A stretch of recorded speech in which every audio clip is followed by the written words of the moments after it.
des études. J'ai pas de parents.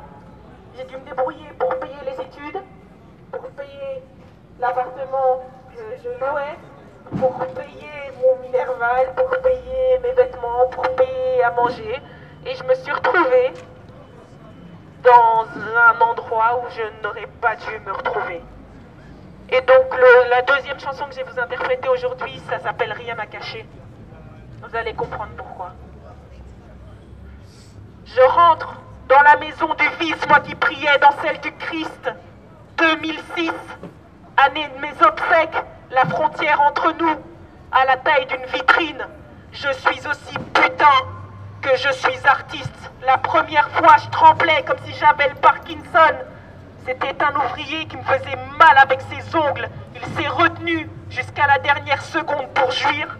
J'ai jamais autant baillé d'entendre un merci. Les jours passent et ça devient machinal.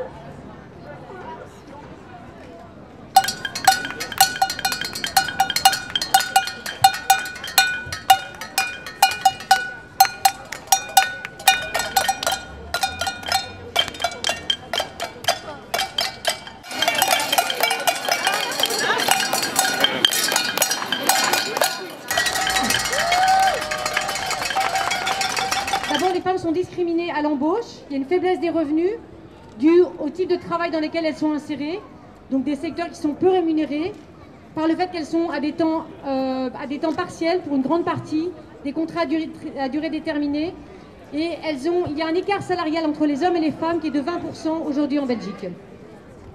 Alors il y a également une dépendance économique pour un bon nombre de femmes de la part de leurs conjoints. Donc beaucoup de femmes sont cohabitantes par rapport à les hommes, elles sont beaucoup plus cohabitantes.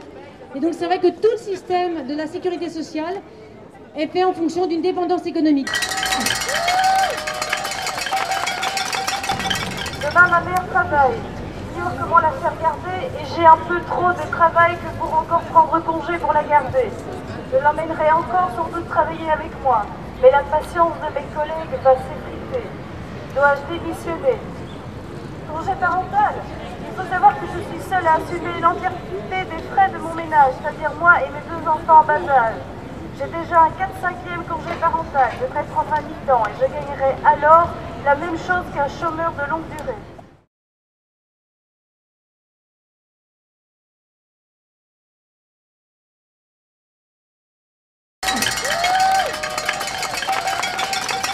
J'aurai donc environ 200 € à 65 ans. Comment ça se fait? Je suis logopède. J'ai d'abord travaillé comme psychologue. J'ai travaillé 8 ans à mi-temps. À l'époque, avec un mi-temps, on ne cotisait pas pour la pension. Et puis, comme mon mari gagnait bien sa vie, je comptais sur lui et je ne m'inquiétais pas. Ensuite, j'ai arrêté 8 ans pour m'occuper de mes 2 enfants. Je n'ai demandé ni chômage, ni pause carrière, en pensant être honnête, et c'est une belle erreur.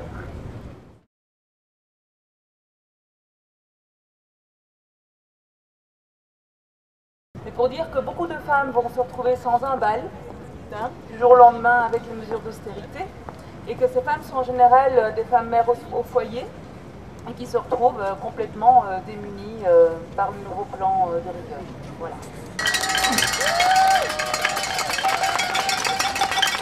Les personnes qui sont au chômage vont tomber plus vite à un forfait inférieur, moins important que la première période, dans l'allocation chômage. Alors pourquoi ça touche les femmes de manière spécifique?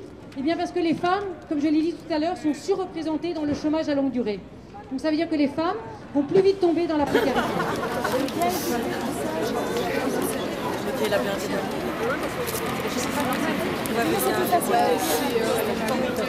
Moi j'ai fait l'université, je pensais que ça au moins c'était une garantie d'avoir un certain avenir, mais en fait la précarité elle est absolument partout. Les étudiants qui sont avec moi, qui n'ont pas trouvé de travail après avoir fini leurs études, ils sont au CPS, on leur propose des articles 60 pour qu'on puisse les exploiter à 1 000 € par mois. Donc je pense que c'est une réalité qui est intergénérationnelle et surtout, ce qu'il faut, c'est rester solidaire et surtout les femmes entre elles. Et pas tomber dans des discours d'opposition, de division, des boucs émissaires, que les chômeurs c'est des fainéants, que les arabes, que les musulmans, c'est à cause d'eux s'il n'y a pas de travail. Il y en a marre de ces discours qui nous divisent, alors qu'il faut bien voir ça en termes de classe sociale et de patriarcat et de racisme. Voilà. Parce qu'on nous dit toujours, oui c'est la dette publique, mais c'est pas du tout la dette publique. C'est la dette qui a servi à racheter le secteur financier, c'est la dette qui revient d'un système fiscal qui taxe là où il y a le plus d'argent à prendre à leurs yeux, c'est-à-dire chez les pauvres, parce qu'il y a plus de pauvres que des riches, donc on va taxer les pauvres.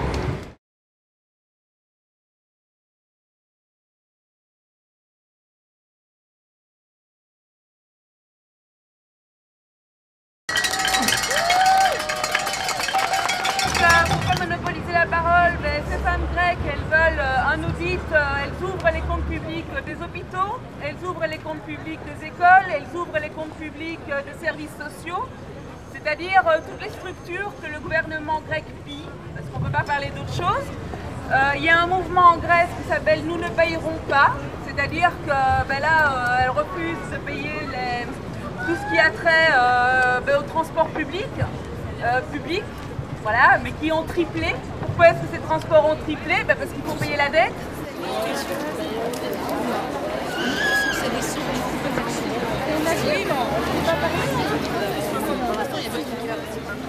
Essayer de faire les choses par nous-mêmes et répondre à nos besoins par nous-mêmes. Et ne plus trop... Bon, même si la lutte collective reste importante, je crois que c'est aussi important de rester créatif et positif et voir comment est-ce qu'on peut résoudre être solidaires et résoudre nos besoins ensemble. Je sais pas si on peut conclure tout doucement l'assemblée ou s'il y a d'autres réactions.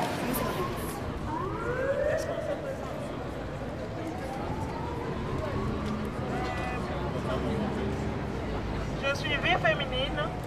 Eh bien, nous voulons bien que les violences conjugales s'arrêtent.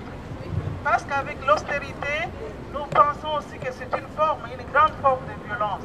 Alors les femmes de Vie Féminine, nous combattons, nous luttons pour que cette austérité ne touche pas encore plus la femme, parce que cette austérité précarise encore plus la femme. Nous sommes là avec vous.